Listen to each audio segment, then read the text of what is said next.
To my YouTube channel. आज हम एक लर्निंग सीरीज़ का आगाज़ करने जा रहे हैं जिसमें हम सेकेंड ईयर बायोलॉजी की बुक को कवर कर रहे होंगे। Starting from the very first chapter homeostasis से रिलेटेड है। हम आज जो कुछ टॉपिक्स इसके डिस्कस करेंगे। सबसे पहले हम लोगों के लिए यहाँ पे जो ज़रूरी है वो ये टर्म समझना है कि होम्योस्टेसिस से क्या मुराद है। Homeo means same and stasis mean state. तो इससे मुराद है कि जो आपकी बॉडी की इंटरनल स्टेट है, जो आपकी बॉडी का इंटरनल इन्वायरमेंट है, उसको स्टेबल रखना, उसको सेम रखना। That process is called homeostasis.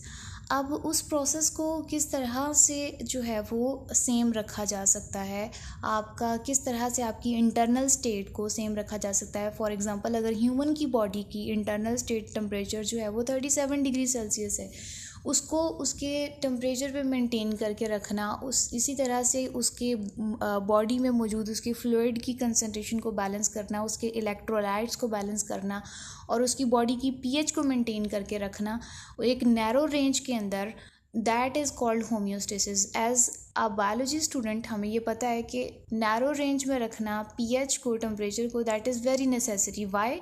Because आपकी बॉडी में जितने भी एंजाइम हैं they work on specific temperature, on specific pH, and when the temperature और पीएच चेंजेस तो फिर आपके एंजाइम्स जो हैं वो अपनी वर्किंग छोड़ देंगे और डीनेचर हो जाएंगे और वो फिर कोई भी केमिकल रिएक्शन आपकी बॉडी में नहीं होगा। एंड अगर आपकी बॉडी में कोई भी केमिकल रिएक्शन नहीं हो रहा तो it ultimately leads toward death. तो इससे मुराद, अब होम्योस्टेसिस से मुराद एक ऐसा प्रोसेस है जो आपकी बॉडी की internal state which is very necessary for your life, उसमें आपकी बॉडी का इंटरनल टेम्परेचर, आपकी बॉडी का internal fluid concentration, electrolyte concentration, उसको बैलेंस करता है ये प्रोसेस। इसको होम्योस्टेसिस कहते हैं। Chapter is related to homeostasis और हमें इसमें फर्दर पढ़ेंगे कि होम्योस्टेसिस के अंदर कौन कौन सी, homeostasis actually a wide range process, इसके अंदर फर्दर कैटेगरीज आती हैं प्रोसेस की जो ओवरऑल मिलके एक बॉडी की इंटरनल स्टेट को रेगुलेट कर रही होती हैं। तो होम्योस्टेसिस असल में ये है क्या? ये स्टेबल करता है, ये एक ऐसा प्रोसेस है जो स्टेबल इंटरनल इन्वायरमेंट मेंटेन करके रखता है।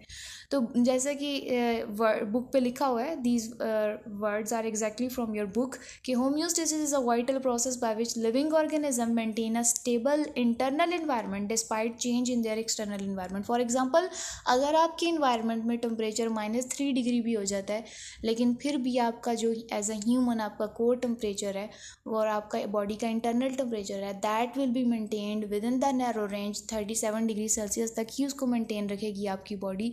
और इस प्रोसेस को ही हम होम्योस्टेसिस कह रहे हैं कि अगर इन्वायरमेंट में कोई भी चेंज आ जाए, उस चेंज के बावजूद आपकी बॉडी अपने आप को एक नैरो रेंज के अंदर अपनी बॉडी की इंटरनल स्टेट को स्टेबल रखती है। होम्योस्टेसिस एक वाइड रेंज प्रोसेस है, मैकेनिज्म है that work together to regulate body's internal environment. इसमें फर्दर प्रोसेस आ जाते हैं। मैंने इस चीज़ को पहले भी डिस्कस किया कि होम्योस्टेसिस अ वाइड रेंज प्रोसेस, उसमें जो है वो आपका इंटरनल टेम्परेचर को मेंटेन करना भी आ जाता है, उसमें आपका ऑस्मो रेगुलेशन में आपका फ्लूइड को मेंटेन करना भी आ जाता है, और एक्सक्रीशन, आपकी बॉडी में जितना भी वेस्ट होता है अमोनिया की फॉर्म में और यूरिया की फॉर्म में, वो आपकी बॉडी से जो है वो उसको एलिमिनेट कर दिया जाता है ताकि आपकी बॉडी की जो पीएच है उसको मेंटेन रखा जा सके, आपकी बॉडी की इंटरनल स्टेट को मेंटेन रखा जा सके, एंड दैट इज़ होम्योस्टेसिस। अब यहाँ पे साइड पे जो यहाँ पर ड्रॉ किया गया है, that is the conceptual diagram of homeostasis. You can draw it for your good presentation कि स्टेबल इंटरनल कंडीशन और नॉर्मल बॉडी फंक्शंस के लिए ये बहुत ज़रूरी है। तो होम्योस्टेसिस यही कर रहा है, इसका सेंट्रल आइडिया यही है कि ये एक्सटर्नल कंडीशंस जितनी भी चेंज हो जाएं ये इंटरनल को मेंटेन करके रखता है। That was all about homeostasis. अब होम्योस्टेसिस का जो मैकेनिज़्म है, बेसिक मैकेनिज़्म किस तरह से होता है, हम ह्यूमन बॉडी बहुत कॉम्प्लेक्स है। अब वो कॉम्प्लेक्स बॉडी में किस तरह से मैसेजेस जो हैं वो एक जगह से दूसरी जगह ट्रांसफ़र हो रहे हैं और किस तरह से जो है वो इतना कॉम्प्लेक्स सिस्टम इतने अच्छे तरीके से इंटरनल स्टेट को स्टेबलाइज कर लेता है। तो उसके लिए बेसिक मैकेनिज़्म है हमारे पास। उसमें 3 आपको स्टेप्स याद रखने हैं कि 3 स्टेप्स आर ओवर देयर जो कि आपकी बॉडी की फंक्शनिंग को कंट्रोल करते हैं, नैरो रेंज में रखते हैं, मींस होम्योस्टेसिस करते हैं।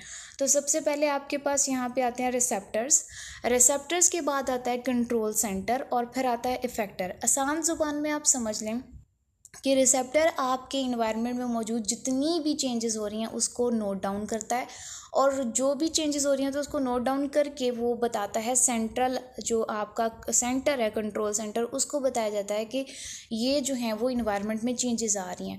उस चेंजेस के अकॉर्डिंग फिर कंट्रोल सेंटर उसको इंटरप्रेट करता है और देखता है कि बॉडी को उस टाइम पे किस चीज़ की ज़रूरत है।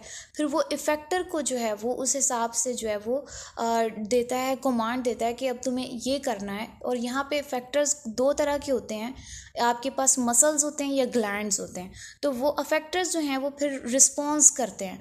अब यहाँ पर हम कह सकते हैं कि रिसेप्टर मैसेज को कन्वे करने वाला, डिटेक्ट करने वाला स्टिमुलस को कि इन्वायरमेंट में क्या चेंज आया, और फिर मैसेज जो है वो कन्वे करता है किस तक, आपके सेंटर तक, और फिर सेंटर उसको इंटरप्रेट करता है। और फिर उसको इंटरप्रेट करने के बाद उसको समझता है कि यहाँ पे क्या करने की ज़रूरत है, और फिर जो भी रिस्पॉन्स होता है वो अफेक्टर शो करते हैं, और अफेक्टर होते हैं आपके मसल्स और ग्लैंड की सूरत में मौजूद होते हैं। अब यहाँ पर ये कॉन्सेप्चुअल डायग्राम नीचे बनाई गई है कि आपका किस तरह से जो भी चेंज होता है, जो भी स्टिमुलस होता है, उसको रिसेप्टर डिटेक्ट करता है, और रिसेप्टर के डिटेक्ट करने के बाद उसको कंट्रोल सेंटर की तरफ जाता है, और फिर इफेक्टर जो है वो उसका रिस्पॉन्स देता है। अब इसी की एक्सप्लेनेशन दी गई है, और हर एक की रिसेप्टर की, और हर जितने भी नेक्स्ट आएगा रिसेप्टर के बाद कंट्रोल सेंटर और फिर इफेक्टर, उसके साथ में कॉन्सेप्चुअल डायग्राम भी दी गई है, जो कि आप वैल्यू एडिशन के लिए या आप अपने बायोलॉजी के पेपर में प्रेजेंटेशन के लिए ऐड कर सकते हैं, विच is very important for your biology paper two gain maximum marks. उसमें सबसे पहले रिसेप्टर्स आ जाता है। तो रिसेप्टर स्पेशलाइज, ये सेंसर्स होते हैं जो भी आपके इन्वायरमेंट में मौजूद चेंज होता है उसको डिटेक्ट करते हैं। तो रिसेप्टर और sensors are specialise structure such as, ये कोई भी ऑर्गन हो सकते हैं, टिश्यूज हो सकते हैं, सेल्स हो सकते हैं, और सब सेलुलर लेवल के कंपोनेंट्स हो सकते हैं। ये इन्वायरमेंट में मौजूद इंटरनल और एक्सटर्नल चेंजेस को डिटेक्ट करते हैं, और they transmit information about these changes to the control centre. अभी हमने शुरू में जो एक समरी की फॉर्म में पढ़ा था, हमने उसमें यही पढ़ा कि रिसेप्टर जो है ये चेंजेस को डिटेक्ट करता है। और इसकी मिसाल अगर आपकी जैसे स्किन है, अगर आपके एक्सटर्नल इन्वायरमेंट में चेंजेस आ रही हैं तो आपकी स्किन जो है वो उसको डिटेक्ट कर लेती है। इसी तरह से receptor cells in blood vessels detect change in blood pressure. आपकी जो ब्लड वेसल्स हैं जिसमें से ब्लड गुजर रहा है, और वो वेसल्स जो हैं वो डिटेक्ट करती हैं कि प्रेशर कितना है। ये जो थे ये आपके रिसेप्टर्स हैं, ये जो भी इन्वायरमेंट में चेंज आता है ये उस इन्फॉर्मेशन को जो है वो नोट डाउन करते हैं, उसको चेंज को फील करते हैं, और फील करने के बाद वो इन्फॉर्मेशन जो है ये डिलीवर कर देते हैं आपके कंट्रोल सेंटर तक। और फिर कंट्रोल सेंटर का नेक्स्ट काम है कि वो उस पर उसको इंटरप्रेट करता है कि यहाँ पे अब क्या करने की ज़रूरत है। तो नेक्स्ट हमारे पास आ जाता है कंट्रोल सेंटर। ये एक प्रोसेसिंग इन्फॉर्मेशन को प्रोसेस करता है और कोऑर्डिनेट करता है। कोऑर्डिनेट किसके साथ करता है? अफेक्टर के साथ करता है। अफेक्टर को इंटरप्रेट करने के बाद ये बताता है कि तुम्हें अब क्या करना है। Control centre receive information from receptor. Receptor से इसने अपनी इन्फॉर्मेशन ली, they process this information and send appropriate message to effector. और फिर वहाँ से इन्फॉर्मेशन लेने के बाद, रिसेप्टर से इन्फॉर्मेशन लेने के बाद, इसने अफेक्टर को कोई अप्रोप्रिएट जो है वो कमांड दिया कि अब तुम्हें किस तरह से परफॉर्म करना है। These messages help keep the internal environment, और इसी तरह से आपकी बॉडी का इंटरनल इन्वायरमेंट स्टेबलाइज रहता है। मिसाल के तौर पर अगर मैं आपको इसको एक मिसाल से समझाऊं तो इसकी मिसाल बिल्कुल इसी तरह से है कि आपके पास आपकी बॉडी का जो टेम्परेचर है वो बहुत ज़्यादा हाई हो गया बाहर, क्योंकि गर्मी की शिद्दत बहुत ज़्यादा थी, उसकी वजह से बॉडी का टेम्परेचर जो है वो हाई होना स्टार्ट हो गया। तो स्किन के सेंसर्स जैसे ही नोट डाउन करते हैं कि बॉडी का टेम्परेचर हाई फील हो रहा है, तो वो फ़ौरन आपके सेंटर को, जो आपका सेंटर है उसको, कंट्रोल सेंटर को मैसेज दे देते हैं। कंट्रोल सेंटर उसको इंटरप्रेट करता है। अब कंट्रोल सेंटर के अंदर ब्रेन भी हो सकता है आपका, कंट्रोल सेंटर में आपका स्पाइनल कॉर्ड भी हो सकता है, और कोई भी एंडोक्राइन ग्लैंड भी हो सकता है। मिसाल के तौर पे अगर स्किन की, जो मैं आपको गिवन एग्जांपल में डिस्कस कर रही हूँ कि स्किन जो है वो हीट को डिटेक्ट करती है, तो स्किन से फौरी जो है वो मैसेज वहाँ से सेंसरी रिसेप्टर्स लेते हैं और ब्रेन को देते हैं कि टेम्परेचर हाई हो रहा है। अब जो ब्रेन है यहाँ पे वो ऐसा कंट्रोल सेंटर एक्ट कर रहा है, वो इसको इंटरप्रेट करता है। और ब्रेन में मौजूद हाइपोथैलेमस ब्रेन का, फोर ब्रेन का पार्ट है, और ये ही होम्योस्टेसिस को मेन रोल यही प्ले करता है। और ये एमसीक्यूज भी बहुत इंपॉर्टेंट है कि ब्रेन का कौन सा पार्ट जो है वो थर्मोस्टेट है, जो कौन सा पार्ट है ब्रेन का जो टेम्परेचर को रेगुलेट करता है, तो वो आपका हाइपोथैलेमस है। हाइपोथैलेमस को जैसे ही ये इन्फॉर्मेशन मिलती है कि बॉडी का चेंज आ रहा है, बॉडी के टेम्परेचर में चेंज आ रहा है एक्सटर्नल इन्वायरमेंट की वजह से, तो वो फौरी तौर पर आपके जो इफेक्टर्स हैं, अफेक्टर्स में कौन से आ जाते हैं? मसल्स या ग्लैंड्स, उसको मैसेज देता है कि now you have to do something, ताकि बॉडी का टेम्परेचर जो है उसको बैलेंस आउट किया जा सके। अब बॉडी का टेम्परेचर क्योंकि राइज हो रहा था तो ब्रेन ने फ़ौरन से आपके जो मसल्स हैं उनको मैसेज कन्वे किया और उनको कहा कि आप डायलेट हो जाएं। इसी तरह से जितनी भी आपकी ब्लड वेसल्स हैं वो सारी डायलेट हो जाती हैं। डायलेट का मतलब है वो फैल जाती हैं। जैसे ही वो फैलती हैं तो ब्लड का फ्लो उनकी तरफ बढ़ जाता है, और ब्लड का फ्लो जब वेजोडाइलेशन के थ्रू स्किन की तरफ बढ़ता है तो सारी हीट जो है वो वहाँ से सिक्रीट होना शुरू हो जाती है आपकी स्किन के थ्रू। और फिर स्किन के ऊपर मौजूद जो स्वेट ग्लैंड्स हैं वो पसीना पैदा करते हैं। वो स्वेटिंग के थ्रू जो स्वेटिंग का प्रोसेस है उसमें आपको पता है पानी जहाँ पे आ जाता है तो वहाँ पे अवेपोरेशन होगी। अब वो जब पसीना ड्राई होता है जिसे हम कहते हैं कि स्वेट जो है वो अवेपोरेशन के प्रोसेस के थ्रू जो है वो वहाँ पे अवेपोरेशन का प्रोसेस हो रहा है तो वहाँ पे कूलिंग पैदा होती है, ठंडक पैदा होती है और बॉडी का टेम्परेचर दोबारा से नॉर्मल हो जाता है।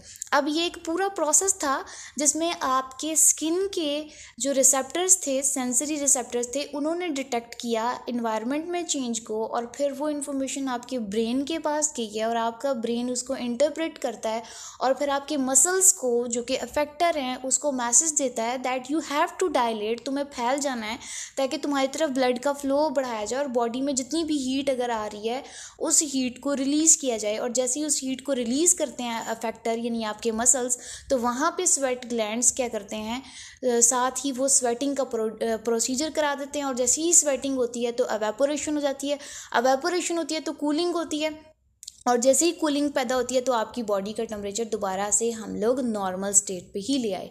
और ये देखें यहाँ पे सारा होम्योस्टेसिस का, इस एग्जांपल में आपको मैंने समझाया कि किस तरह से सारा होम्योस्टेसिस का प्रोसेस होता है, किस तरह से आपके सेंसरी रिसेप्टर काम करते हैं, किस तरह से आपका कंट्रोल सेंटर काम करता है और किस तरह से अफेक्टर जो है वो अपना फंक्शन परफॉर्म करते हैं। चाहे अफेक्टर मसल हो वो अपने आप को कॉन्ट्रैक्ट या रिलैक्स करके अपना फंक्शन परफॉर्म करेगा, और जो आपके ग्लैंड्स हैं वो सिक्रीशन की फॉर्म में अपना फंक्शन जो है वो परफॉर्म करेंगे और बॉडी को उसकी वापस स्टेबल इंटरनल कंडीशन पर लेकर आएंगे। अब कंट्रोल सेंटर में सारी इसी तरह की बातें लिखी हुई हैं कि ये सेट पॉइंट और आर ऑप्टिमल वैल्यूज़ और condition for the bodies normal functioning, और इसका यही काम होता है। कंट्रोल सेंटर में ब्रेन आ सकता है, स्पाइनल कॉर्ड आ सकता है, एंडोक्राइन ग्लैंड आ सकता है। इसका काम यही होता है कि ये आपके पास जो कंट्रोल सेंटर है वो इंटरप्रेट करता है इंफॉर्मेशन को और देखता है कि बॉडी को किस चीज़ की नीड है। उसके बाद आपके पास आ जाते हैं इफ़ेक्टर्स।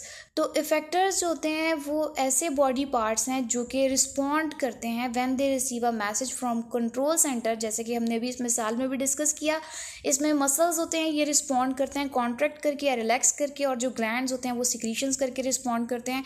आई होप ये जो गिवन मैंने एग्जांपल आपको भी यहाँ पे दी है उसमें आपको समझ लग गया होगा कि किस तरह से रिसेप्टर्स काम करते हैं, किस तरह से आपका कंट्रोल सेंटर काम करता है और किस तरह से आपका इफेक्टर काम करता है।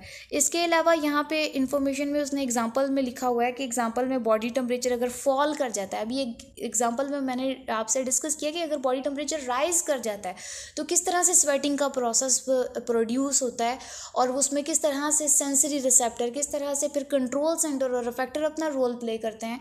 इसी तरह से यहाँ पे एग्जांपल दी गई है, अगर बॉडी का टेम्परेचर फॉल कर जाता है तो अफेक्टर क्या करते हैं, अफेक्टर में मसल आ जाते हैं। तो आपको पता है कि सर्दियों में जब हम कूलिंग फील करते हैं या अपनी बॉडी में सर्दी फील करते हैं तो हमारी बॉडी फ़ौरन से शिवर करना शुरू कर देती है।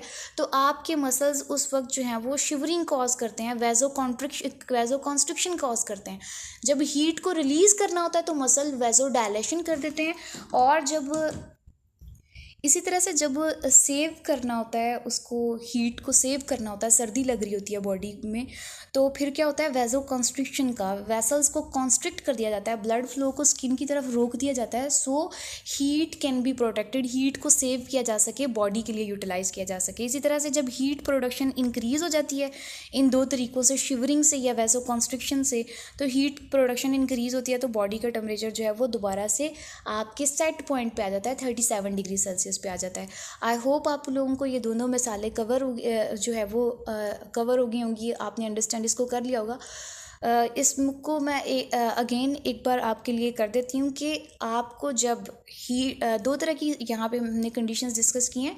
कि जब आप लोगों को जो है वो हीट फील हो रही है और बॉडी का टेम्परेचर हाई हो रहा है, तो फिर आपके मसल्स किस तरह से अफेक्टर रिस्पॉन्ड करेंगे, अफेक्टर रिस्पॉन्स करेंगे वैसोडायलेशन की फॉर्म में, या फिर आपके जो है ये किस तरह से रिस्पॉन्ड करेंगे, स्वेट ग्लैंड्स काम करेंगे और स्वेटिंग का प्रोसेस होगा और बॉडी का टेम्परेचर कूल डाउन कर लिया जाएगा। इसी तरह से जब बॉडी का टेम्परेचर लो होने लगता है सर्दियों में, तो यहाँ पे दो तरह के प्रोसेस होते हैं, या शिवरिंग होती है और या फिर वैसो कॉन्स्ट्रिक्शन हो जाती है। वेसल्स को तंग कर दिया जाता है, ब्लड फ्लो को कम कर दिया जाता है और हीट प्रोडक्शन को किया जाता है, और ताकि बॉडी का टेम्परेचर राइज करके अगेन 37 पे लेके जाएं। उसके बाद यहाँ पे आ जाता है फीडबैक मैकेनिज़्म। अब यहाँ पे हम अब तक पढ़ चुके हैं कि होम्योस्टेसिस क्या होता है, फिर हमने पढ़ा कि होम्योस्टेसिस का प्रोसेस, हमने ये तो देख लिया कि होम्योस्टेसिस इज़ अ प्रोसेस जो कि इंटरनल स्टेट को बैलेंस आउट करता है, बट उसके साथ ही हमने ये भी देखा कि किस तरह से एक पूरा बॉडी के अंदर मैकेनिज़्म चलता है जो आपकी बॉडी का ये जो प्रोसेस है होम्योस्टेसिस का, उसको किस तरह से मेंटेन किया जाता है, उसमें कौन कौन से जो है वो आपके पास इन्वॉल्व होते हैं। जैसा कि हमने डिस्कस किया कि सेंसरी रिसेप्टर इन्वॉल्व होते हैं, उसके बाद कंट्रोल सेंटर इन्वॉल्व होता है और उसके बाद इफेक्टर उसमें इन्वॉल्व होता है। अब नेक्स्ट है कि देखें कोई भी प्रोसेस है इस तरह से जिसमें हम इंटरनल स्टेट को बैलेंस कर रहे हैं, उसमें लाजमी तौर पर हमारे पास एक फीडबैक मैकेनिज़्म होता है। और फीडबैक मैकेनिज़्म एक ऐसा प्रोसेस है जिसमें एक ऐसा रेगुलेटरी प्रोसेस है जो आपके स्टेप बाय स्टेप चलने वाले प्रोसेस को रेगुलेट करता है, ताकि प्रोसेस जो है वो प्रॉपर तरीके से चल सके, ताकि इंटरनल स्टेट बैलेंस आउट रह सके। अब यहाँ पे क्या है कि feedback mechanism are regulatory processes in which the output और product of a system is use to control the behaviour of the system itself. जो भी आपके पास रिस्पॉन्स पैदा होता है वो रिस्पॉन्स ही फर्दर जो है वो प्रोसेस को रेगुलेट करता है। अब जैसे मिसाल के तौर पे हमने यहाँ पे जो गिवन एग्जांपल में डिस्कस किया था कि स्वेटिंग से कूलिंग स्वेटिंग का प्रोसेस हुआ है, उसकी वजह से कूलिंग जो है वो वहाँ पे पैदा हुई है और बॉडी का टेम्परेचर जो है वो हमारा लो हो गया है। तो जैसे ही बॉडी का टेम्परेचर लो होगा तो फीडबैक जाएगा आपके थर्मोस्टेट को। थर्मोस्टेट मीन आपके हाइपोथैलेमस को एक मैसेज जाएगा कि स्टॉप डाउन, अब फर्दर तुम्हें इसको जो है वो और जो है प्रोसेस नहीं करवाना और यहाँ पर वैसोडायलेशन नहीं करवानी और यहाँ पर आपने स्वेट ग्लैंड से स्वेटिंग प्रोड्यूस नहीं करवानी, क्योंकि बॉडी का टेम्परेचर नॉर्मल हो चुका है।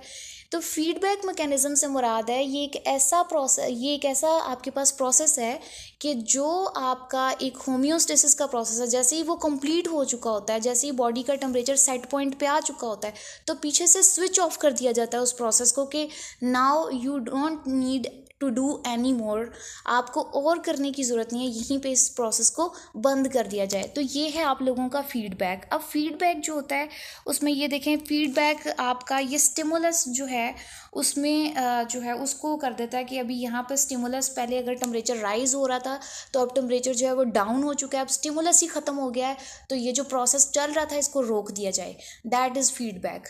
अब फीडबैक जो है इसकी भी आगे दो टाइप्स हैं आपके पास, नेगेटिव फीडबैक और पॉजिटिव फीडबैक। आज के लिए इतना ही, इसको हम नेक्स्ट लेक्चर में डिस्कस कर रहे होंगे कि ये किस तरह से नेगेटिव और पॉजिटिव फीडबैक चलते हैं।